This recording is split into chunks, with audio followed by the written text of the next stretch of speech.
बर्बरिक को ये वरदान था कि उनके पास 3 तीर थी, इसलिए उनको 3 बाणधारी भी बोला जाता है।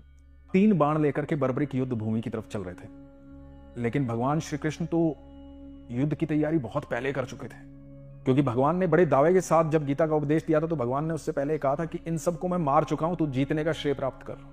तो एक्चुअली वो मार चुके थे सबको, क्योंकि युद्ध भूमि की सारी तैयारी उन्होंने पहले ही कर ली थी। आप सोचो युद्ध की तैयारी कहां से हो रही है सर। इसी प्रकार जब बर्बरिक आए तो बर्बरिक आए थे 3 बाण लेकर के, वो 3 बाण जिसमें वो सारा महाभारत खत्म कर सकते थे, इतने बलशाली थे वो, वरदान था उनको। तो बर्बरिक से भगवान ने ब्राह्मण रूप में जाकर के रोक दिए और बोले कि कहां जा रहे हो? तो बोले कि मैं युद्ध में हिस्सा लेने जा रहा हूं। बड़े बड़े योद्धा आए थे उस युद्ध में हिस्सा लेने। बोला कि किसकी तरफ से लड़ोगे? तो बोला कि मेरी मां ने कहा है कि जो हारा हुआ होगा, कमजोर होगा, मैं उसकी तरफ से लड़ूंगा। और भगवान को पता था हारने वाले कौन है, बड़ा गलत हो जाएगा तो इसको तो यहां रोकना पड़ेगा।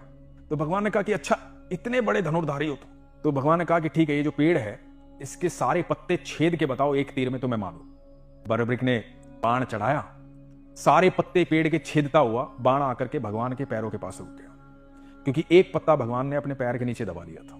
पैर के पास आकर के तीर रुक गया। जब तीर रुक गया तो बर्बरिक को लगा कि ये कोई साधारण ब्राह्मण नहीं है।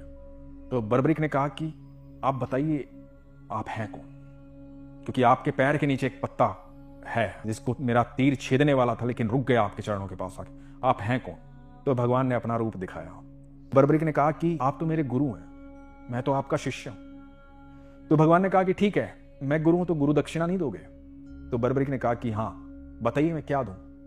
तो भगवान ने कहा कि मुझे अपनी गर्दन काट के दे दो, इस युद्ध में हिस्सा नहीं लेना है। तो बर्बरिक ने पल भर भी नहीं लगाया था गर्दन काटने में, क्षण भर भी नहीं लगाया, उसने गर्दन काट के दे दी। भगवान बड़े प्रसन्न हुए। भगवान ने कहा कि मैं बहुत प्रसन्न हूं तुम्हारी इस गुरु दक्षिणा से, तुम्हारी इच्छा क्या है वो बताओ। बोला कि मैं युद्ध देखना चाहता हूं पूरा।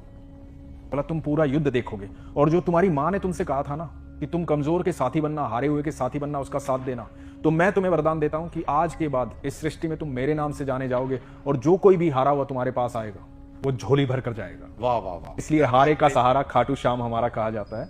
और आप यकीन मानना सर, रोंगटे खड़े हो गए सर।